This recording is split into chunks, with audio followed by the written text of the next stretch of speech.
நூற்றுக்கணக்கான எம்பி இருக்காங்க. ஆனால் மதுரைக்கு இருக்கிற ஒரு சிறப்பு அம்சம் என்னன்னா, காசு கொடுக்காத ஒரு எம்பியை நம்ம ஓட் போட்டு ஒவ்வொரு டைமும் பார்லிமெண்ட்டுக்கு அனுப்பிச்சிட்டு இருக்கோம். ஜாதிய வன்கொடுமைகள் அதற்குள்ளெல்லாம் வர்றப்போ ஆணவ கொலைன்னு தமிழில் பேரை மாற்றி வச்சிட்டோம். இங்கிலீஷில் வந்து அதுக்கு இன்னும் ஆனர் கில்லிங்னு பேர் வச்சிருக்கோம். பட் அதில் என்ன ஆனர் இருக்குது? அது ஒரு அடாசிட்டி கில்லிங். என்னால் முடிஞ்ச ஒரு பங்களிப்பு, இனிமேல் என்னோட சேனலில் எந்த வீடியோ மேக் பண்ணாலும் அதில் நான் அதை ஆனர் கில்லிங்னு சொல்ல மாட்டேன், அது ஒரு அடாசிட்டி கில்லிங்னு சொல்லுவேன். அது ஒரு ஆணவ கொலை. இப்போல்லாம் ஜாதி இருக்கா அப்படிங்கிற ஒரு கேள்வி. இப்போல்லாம் யார் சார் ஜாதி பார்க்குறாங்க? முதல்ல ஒரு குழந்தை பிறந்து கோவிலுக்கு போய் மொட்டை அடிச்சுட்டு சாமி கும்பிட்றதுக்கு ஒரு வேலி போட்டு வச்சிருக்காங்க தெரியுமா? நம்ம உள்ளே போயிடக்கூடாதுன்னு. அங்கே ஜாதி ஆரம்பிக்குது. நம்ம செத்ததுக்கு அப்புறம் நம்மளை எங்கே புதைக்கிறாங்க, எங்கே எரிக்கிறாங்கிறது வரைக்கும் ஜாதி கண்டினியூ ஆகிட்டு இருக்குது.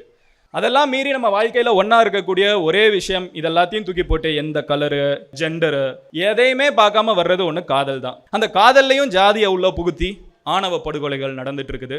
அப்படி நடக்கிற ஒரு ஆணவ படுகொலைக்கு பதில் சொல்கிற மாதிரி இந்த ஒரு நிகழ்ச்சி இருக்குது. அது மதுரையில் நடக்கிறது. எனக்கு மட்டும் இல்லை, மீனாட்சிக்கும் பெருமை தான். நீங்கள் ஓட்டு போடுங்க, நீங்கள் ஓட்டு போடாமல் இருங்க, நீங்கள் கூட சேர்ந்து சண்டை செய்யுங்க, சண்டை போடாமல் இருங்க.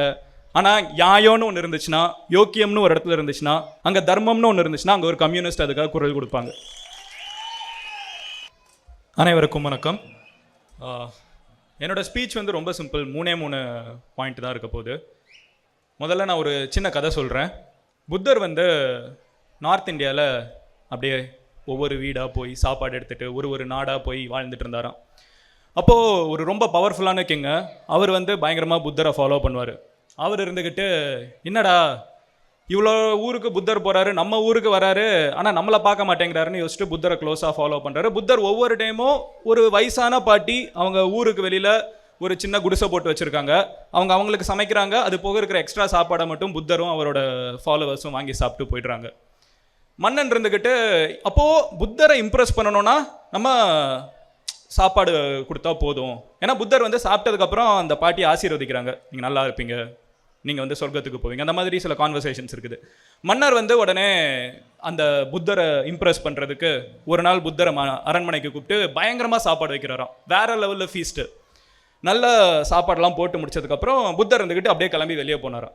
மன்னருக்கு வந்து ரொம்ப டென்ஷன் ஆயிடுச்சு. மன்னர் இருந்துக்கிட்டு புத்தர்கிட்ட, எப்படி நீங்கள் பாட்டுக்கு கிளம்பி போகலாம், அந்த பாட்டியை வந்து ஒவ்வொரு டைமும் சாப்பிட்டுட்டு நீங்கள் ஆசீர்வாதம்லாம் பண்ணுறீங்க, சொர்க்கத்துக்குலாம் போக முடியும்னு. நான் ஒரு மன்னன், இவ்வளவு செலவு பண்ணி உங்களுக்கு விருந்து வச்சுருக்கேன், உங்களை ஃபாலோவர்ஸ் எல்லாருக்குமே விருந்து வச்சுருக்கேன், அப்போ என்னையும் ஆசீர்வாதம் பண்ணுங்கன்னு. புத்தர் சொன்னாராம், அந்த பாட்டி வந்து எந்த எதிர்பார்ப்பும் இல்லாமல் எனக்கு உணவு வச்சுட்டு இருக்காங்க, அவங்க சொர்க்கத்துக்கு போகணுங்கிற ஆசை கிடையாது, நீ சொர்க்கத்துக்கு போகணுங்கிற ஆசையோட உள்நோக்கத்தோடு எனக்கு இந்த ஒரு உணவை போட்டிருக்க அப்படிங்கிற ஒரு விஷயம் சொன்னாராம். நான் யோசித்தேன், இந்த கதை 2024 நடந்துச்சுன்னா அந்த பாட்டி வந்து ஒரு கம்யூனிஸ்டாக இருக்கணும். கரெக்டா? நீங்கள் ஓட்டு போடுங்க, நீங்கள் ஓட்டு போடாமல் இருங்க, நீங்கள் சப்போர்ட்டுக்கு வாங்க, நீங்கள் சப்போர்ட்டுக்கு வராமல் இருங்க, நீங்கள் கூட சேர்ந்து சண்டை செய்யுங்க, சண்டை போடாமல் இருங்க. ஆனால் நியாயம்னு ஒன்று இருந்துச்சுன்னா, யோக்கியம்னு ஒரு இடத்துல இருந்துச்சுன்னா, அங்கே தர்மம்னு ஒன்று இருந்துச்சுன்னா, அங்கே ஒரு கம்யூனிஸ்ட் அதுக்காக குரல் கொடுப்பாங்க.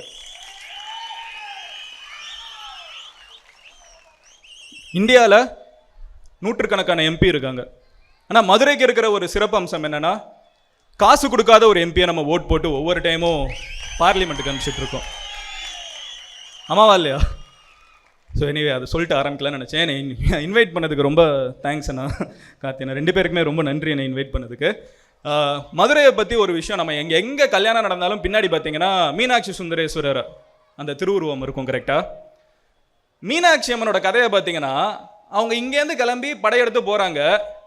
இமயமலையில் ஒருத்தர் வந்து சும்மா மாடு மேய்ச்சிட்டு சுற்றிட்டு இருக்காரு. அவரை பார்த்து இம்ப்ரெஸ் ஆகி கல்யாணம் பண்ணிட்டு கூப்பிட்டு வராங்க. அவங்க இங்கே வந்து ஆட்சி செய்கிறாங்க. இந்த ஆட்சியிலையும் சரி, உங்கள் காதல்லையும் சரி, உங்கள் வாழ்க்கையிலையும் சரி, இவங்க ஜாதி பார்த்துருந்தாங்கன்னா இதை ஏதாவது பண்ணியிருக்க முடியுமா? கரெக்டா? அவங்க அதப்போ ஜாதி பார்க்காம தான் இருந்திருக்காங்க. நானும் லவ் பண்ணி தான் கல்யாணம் பண்ணிக்கிட்டேன். நிறைய பேருக்கு அது தெரிஞ்சிருக்கும். நான் இதே மதுரையில் தான் லவ் பண்ணேன். நான் கலசலிங்கம், அவன் என்னோட ஒய்ஃப், அவங்க வந்து பிஎஸ்என்ஏ திண்டுக்கல். நான் வந்து ஆண்டாள்புரம், அவங்க வந்து அவனியாபுரம். ஸோ இப்படியே வாழ்க்கை ஓடிட்டு இருக்கப்போ பிரிஞ்சோம், சேர்ந்தோம், lot of stories. But after that கல்யாணம்னு வர்றப்போ அப்போ தான் வீட்டில் கேட்குறாங்க, சரி எந்த முறைப்படி கல்யாணம் பண்ணலாம். அப்போ தான் அப்போ நாங்கள் வேறு ஜாதி, 2 பேர் வேறு ஜாதி. ஜாதியே பார்க்காம காதலிச்சா கூட கடைசியில் எந்த முறைப்படி கல்யாணம் பண்ணுங்கிறதுல ஒரு ஜாதி வந்து நிற்குது. சரி, ஓகே, 2 முறையும் வேணாம், தமிழ் முறைப்படி திருமணம் பண்ணலான்னு தமிழ் முறைப்படி தான் நான் திருமணம் பண்ணேன். இதுக்கெல்லாம் வந்து ஒரு சித்தாந்தம் வச்சு இது இந்த ஐடியாலஜியில் தான் நான் ஒரு வாழ்க்கையை வாழ்ந்துட்டு இருக்கேங்கிறது எனக்கு தெரியாது. அவர் லேட்டராக புரிஞ்சுக்கிட்டேன், இதுதான் கம்யூனிசம், அனைவரையும் சமமாக பார்க்கிறது. மக்களுக்குள்ள இருக்கிற பாகுபாடை தூக்கி போட்டு பார்க்கறது. அடுத்தது கொடுமை, கொலைகள், ஜாதிய வன்கொடுமைகள் அதற்குள்ளெல்லாம் வர்றப்போ ஆணவ கொலைன்னு தமிழில் பேரை மாற்றி வச்சிட்டோம். இங்கிலீஷில் வந்து அதுக்கு இன்னும் ஆனர் கில்லிங்னு பேர் வச்சுருக்கோம். பட் அதில் என்ன ஆனர் இருக்குது? அதில் எந்த ஆனரும் கிடையாது. அது ஒரு அடாசிட்டி கில்லிங்.